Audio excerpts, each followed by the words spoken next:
Hello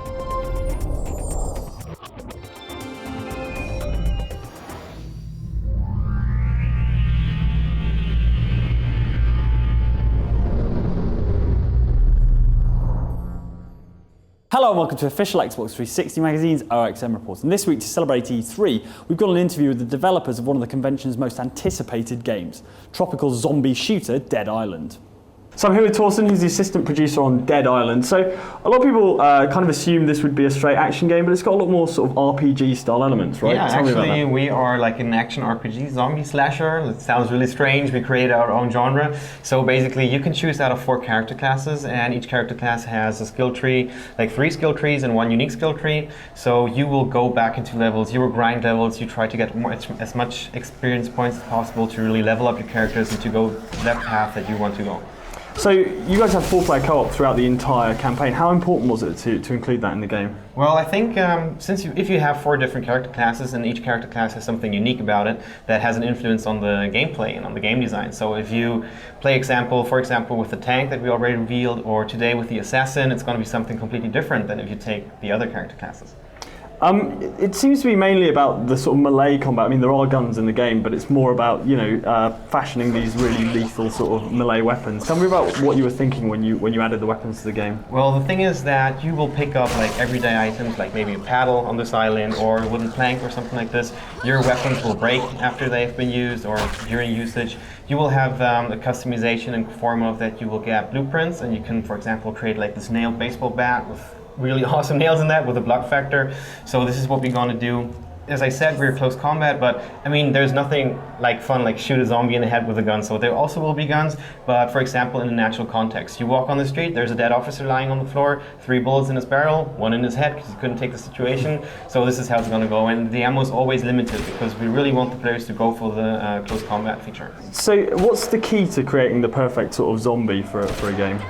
Well, perfect key to create the perfect zombie. Well, the thing is, it's like this. The zombie genre is so mixed up, and you know, so many influences from movies and from comics and everything. So only putting like zombies that are completely enraged in there, that's a very fast-paced gameplay.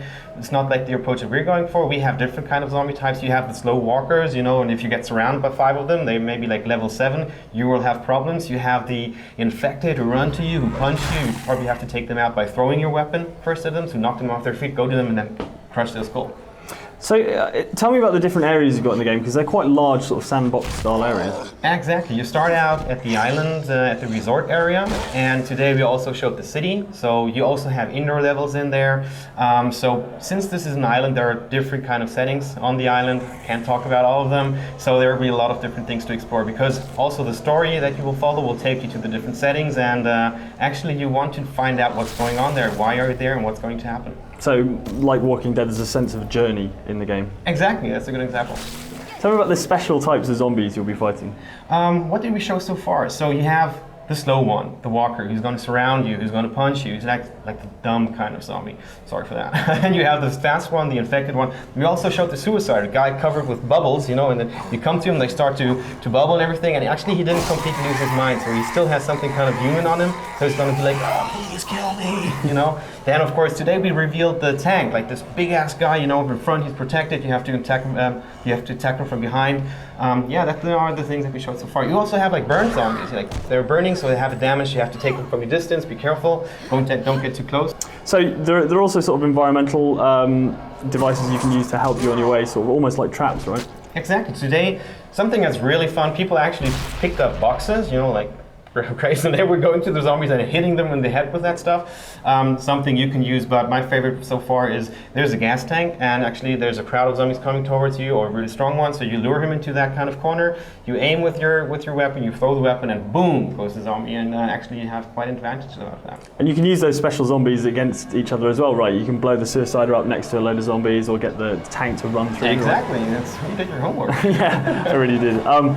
So it's not just the main storyline you'll be following as well. There are side quests you can take as well. What are the benefits of picking up side quests? Well, the thing about picking up side quests is, first of all, you will get into new areas. You will, if you loot, for example, suitcases or boxes, you will probably find special items that you can use.